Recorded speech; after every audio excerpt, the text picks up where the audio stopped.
आज आपण आजच्या या व्हिडिओमध्ये श्री सुक्ताचे पठण तसेच विष्णू सहस्त्रनाम पठण फायदे तसेच त्याचे महत्त्व आणि त्यांच्या पठणाने आपल्या जीवनावर होणारे परिणाम आणि व्यक्तीच्या जीवनात कोणते आमूलाग्र बदल होतात हे सर्व माहिती आपण आजच्या या व्हिडिओमध्ये पाहणार आहोत।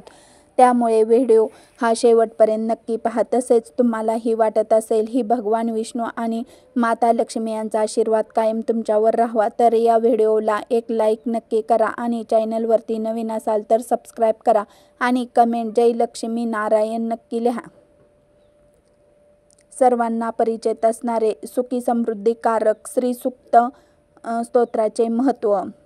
या संसारात कुणीही असो, कितीही मोठा व्यक्ती असो, प्रत्येकाला वाटते की आपल्या घरात सदैव सुख समृद्धी लक्ष्मी पैसा असावा। प्रत्येक जण लक्ष्मी प्राप्ती करण्यासाठी काही ना काही प्रयत्न करीत असतो। त्यांच्यासाठी देवी श्री महालक्ष्मी यांना प्रसन्न करण्यासाठी श्री सुक्ताचे पाठ सांगण्यात आले आहेत।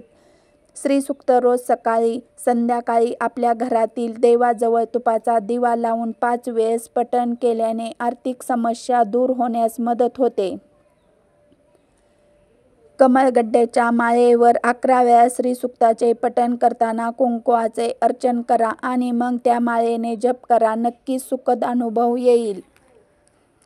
शुद्ध तुपाचा दिवा लावून त्यासमोर श्री सुक्त सकाळी संध्याकाळी पठण केल्याने घरामध्ये कायम बरकता राहते।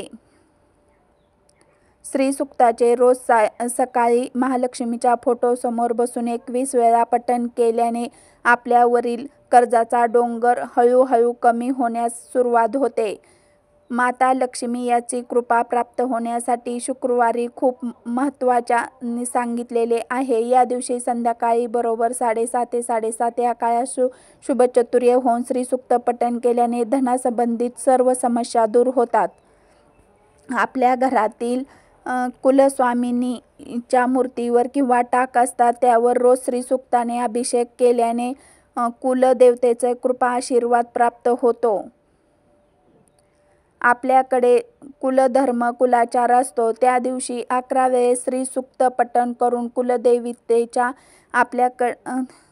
11 वेळा श्री सुक्त पठण करून कुलदेवतेच्या मूर्तीवर कुंकुमार्चन करावे, अखंड लक्ष्मी प्राप्त होते। श्री सुक्त स्तोत्र उत्तर दिशेला तोंड करून पठण केल्याने अखंड लक्ष्मी प्राप्त होती, कारण उत्तर ही कुबेराची दिशा आहे। श्री सुक्त पठण केल्याने आपल्या कुंडलीतील अशुभ ग्रहाचा आपल्यावर पडणारे प्रभाव कमी होतात।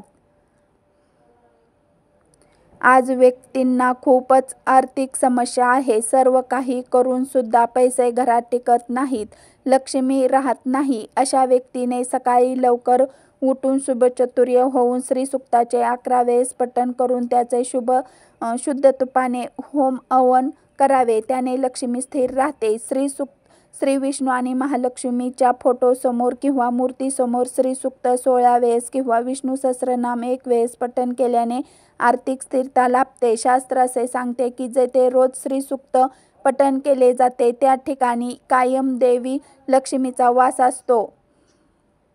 आता जाणून घेऊया विष्णू सहस्त्रनामाचे महत्त्व। विष्णू सहस्त्रनामाने आपल्या सर्व ग्रहपीडा, शत्रुपीडा, वास्तुदोष, पितृदोष, स्वभाव दोष नाहीसे होतात, विघ्न संकट दूर पळतात। दर बुधवारी 4 वेळा विष्णू सहस्त्रनाम म्हटले तर आपल्या सर्व पितरांना सद्गती मिळते। नियमित रोज 12 वेळा विष्णू सहस्त्रनाम 6 महिने म्हटले तर आपले सर्व प्रारब्ध नष्ट होते, इहलोकी कीर्ती व मोक्ष प्राप्त होते, म्हणजेच भक्ती मुक्ती दोन्ही प्राप्ती होते। 15,000 वेळा विष्णू सहस्त्रनाम म्हटले तर एक विष्णू याग केल्याने फळ मिळते। एकादशीच्या रात्री 12 वाजता स्नान करून विष्णू सहस्त्रनाम राम, बालाजी, पांडुरंग, कृष्ण, फक्त नरसिंह नको, विष्णूच्या रूपापैकी कोणत्याही रूपापुढे तुपाचा दिवा व अगरबत्ती लावून विष्णू सहस्त्रनामाचे 12 पाठ 12 एकादशीला केले तर साक्षात भगवंताचे दर्शन होते। 40 दिवसाच्या रोज 12 वेळ नियमित पठण अशक्य गोष्टी शक्य होतात। सहस्त्र तुलसी पत्राने सहस्त्रनामाचे अर्चन अथवा हवन केले तर अतिशय उत्तम अनुभव येतो। बाळकृष्णाला रोज तुलसी अर्चन करून अर्पण करून मुलांकडून रोज एकदा विष्णू सहस्त्रनाम म्हणून घेतले तर त्याचे उच्चार स्पष्ट व शुद्ध होण्याची मदत होती. ती तुळशीचे पाने त्यांनी चावून खाल्ली तर त्याची बुद्धी तेजस्विनी होण्यास मदत होती. वास्तुदोष जाण्याकरता रोज 3 पाठ आठवडाभर करावे. त्याची सुरुवात बुधवारी करावी. तुपाचा दिवा व अगरबत्ती लावूनच पाठ करावेत. बाहेरचा त्रास असेल, संतती मतिमंद, गतिमंद असेल तर अशा व्यक्तीला रोज सकाळ संध्याकाळ श्री विष्णू सहस्त्रनामाचे पाठ ऐकवावेत. घरामध्ये कोणी व्याधीग्रह असेल तर विष्णू सहस्त्रनामाचे पठणाने व्याधी नष्ट होऊन शरीराभोवती एक सुरक्षित कवच उभा राहते. श्री विष्णू मंदिरात बसून जो कोणी या स्तोत्राचे पाठ करतो त्याचे सर्व आहती नाहीसी होते. त्याला छळणारे सर्व गोष्टीचा परिहार होतो. विष्णू सहस्त्रनामासाठी रुद्र शाप विमोचन विधी दिला आहे. त्यांच्याऐवजी विष्णू सहस्त्रनामाच्या आधी व शेवटी 3 वेळा ओम नमः शिवाय आणि 3 वेळा ओम नमो भगवते वासुदेवाय असा जप करावा. श्री विष्णू सहस्त्रनामाच्या फलश्रुतीत असे म्हटले आहे की जो या स्तोत्राचे पठण करेल त्याने त्याला पाहिजेत असे सर्व दान दिले आहेत आणि केले पाहिजेत अशा सर्व देवाची पूजन केले आहे. पिंपळाच्या पारावर बसून विष्णूचे ध्यान करत जो विष्णू सहस्त्रनामाचे पाठ करतो त्याचे शीतकोटी कल्पनामधील साचलेले पातक हळूहळू नष्ट होतात. पापे नष्ट होतात. शिवालयात तुलसीवनात बसून जो रोज विष्णू सहस्त्रनाम पाठ करतो त्याला कोट्यावधी गायी दान केल्याचे फळ प्राप्त होते आणि त्याला मोक्ष प्राप्त होतो असे चक्रपाण्याचे वचन आहे. श्री विष्णू यांच्या अच्युत, आनंद, गोविंद या 3 नावाने कोणत्याही प्रकारचा रोग नाहीसा होतो. आपल्याला कुठल्याही कामासाठी घरातून बाहेर पडायचे असेल तर तेव्हा उंबरठा बाहेर उजवा पाऊल ठेवण्याआधी मनातली मनात 4 वेळा नारायण नारायण नारायण असे नाम घ्यावे. आता पाहूया विष्णू सहस्त्रनाम आणि तुळशी अर्चनाचे महत्त्व. श्री क्षेत्र करवीर येथे धर्मदत्त नावाचा सतशील ब्राह्मण राहत होता.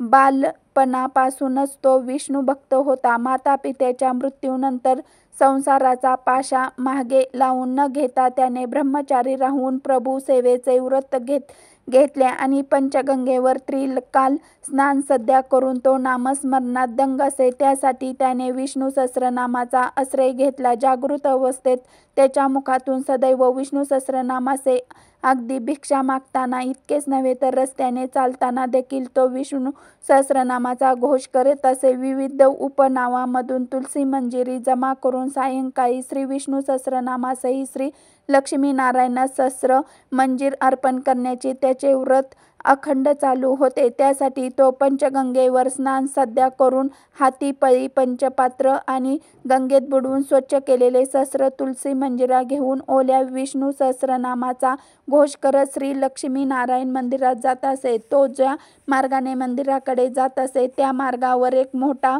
पुरातन अश्वत्थ वृक्ष होता. त्याच्या आश्रयाने एक शापभ्रष्ट पिशाचीन वास्तव्य करत असे. ती लहान मुलांना त्रास देत असे. लोक त्या मार्गाने जात नसे त्यामुळे तो मार्ग निर्जन होता. सायंकाळी तर त्या मार्गाकडे कोणी फिरकतही नसे. तुलसी अर्चनाचा धर्मदाथाचा हा क्रम वार्धक्यापर्यंत चालू होता. त्याच्या येण्याकडेही पिशाचीन डोळे व कान लावून असे कारणे दृष्टपात धर्मदत्ताचा श्री विष्णू सहस्त्रनाम कानावर पडल्याने त्याला खूप बरे वाटले. हळूहळू त्याचे पिशाची वृत्ती पलटू लागली. अनेक वर्षे श्री विष्णू सहस्त्रनाम श्रवण केल्याने पुण्याने त्याचे मुक्ताचे वेळ जवळ आली आणि एका दिवशी धर्मदत्त समोरून येताना पाहून तिने मनात निश्चय केला. तो अच्युत जवळ येताच तिने त्याच्या पायी लोटांगण घातले व तेथे रडू लागले. त्याच्या रडण्याने धर्मदत्ताला तिची दया आली. तिने त्याला रडण्याचे कारण विचारले तेव्हा तिने आपल्या अवस्था सांगून पश्चाती योनीतून मुक्त देण्याची विनंती केली.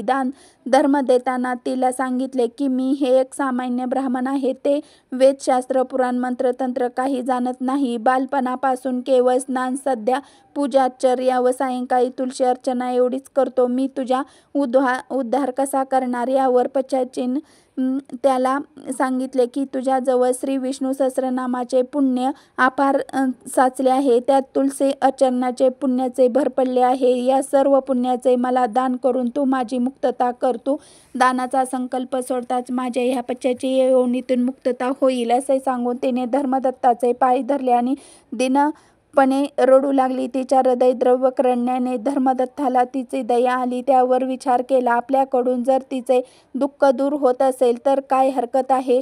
असा विचार करून त्याने हातात पाणी घेऊन त्याने आपला आजवरच्या श्री विष्णू सहस्रनाम पठणाचे व सहस्र तुलसी अर्चनाचे पुण्य तिला अर्पण करीत असल्याचे संकल्पना केली व त्या पाण्याचे तिच्यावर सिंचन केले. त्याचबरोबर तिला दिव्य स्वरूप प्राप्त झाले. हा चमत्कार पाहून धर्मदत्त आश्चर्यचकित झाले, पण दुसऱ्याच क्षणी त्याला आपली शक्ती नष्ट झाल्यासारखे वाटू लागले व त्याच्या मनात विचार आले की माझ्या आजवरच्या आयुष्यातील सर्व पुण्य मी या पिशाचिनीला दिले व मी पुण्यहीन झालो.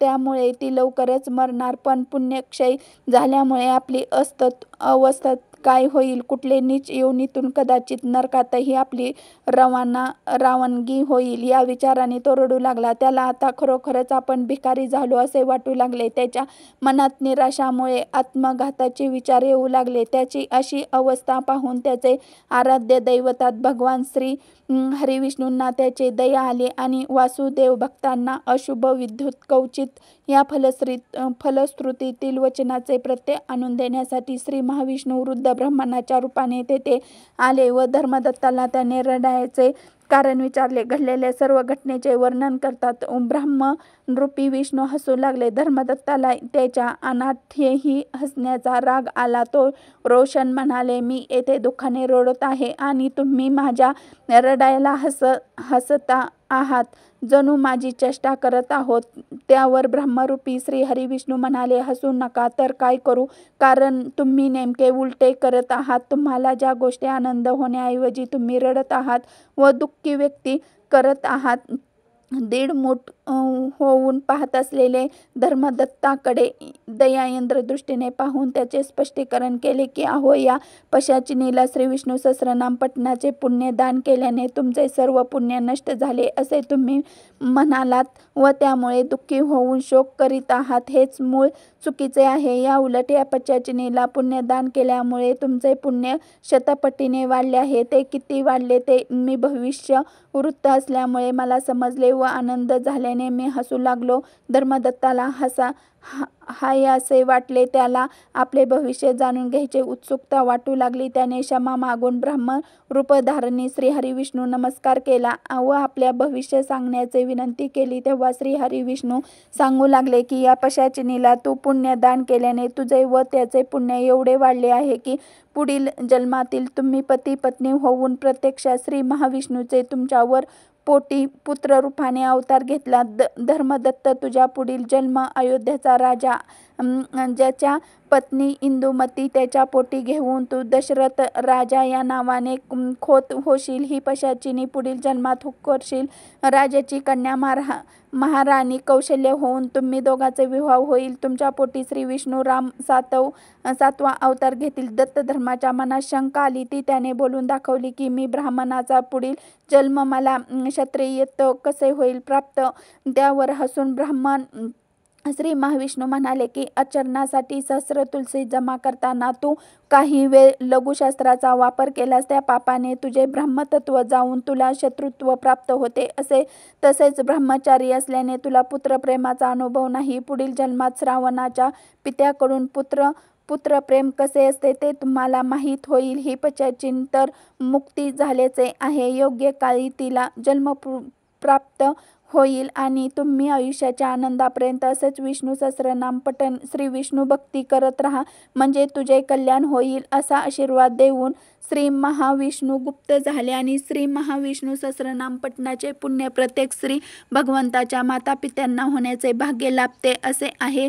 श्री विष्णू सहस्रनामाचे पठण महात्म्य हा माहितीपूर्ण व्हिडिओ तुम्हाला उपयुक्त वाटला असेल तर व्हिडिओला एक लाईक करा आणि चॅनलला सबस्क्राईब करून आम्हाला तसेच हा व्हिडिओ संपूर्ण पाहिल्याबद्दल आपण सर्वांचे मनापासून धन्यवाद, आभार मानतो. श्री स्वामी समर्थ.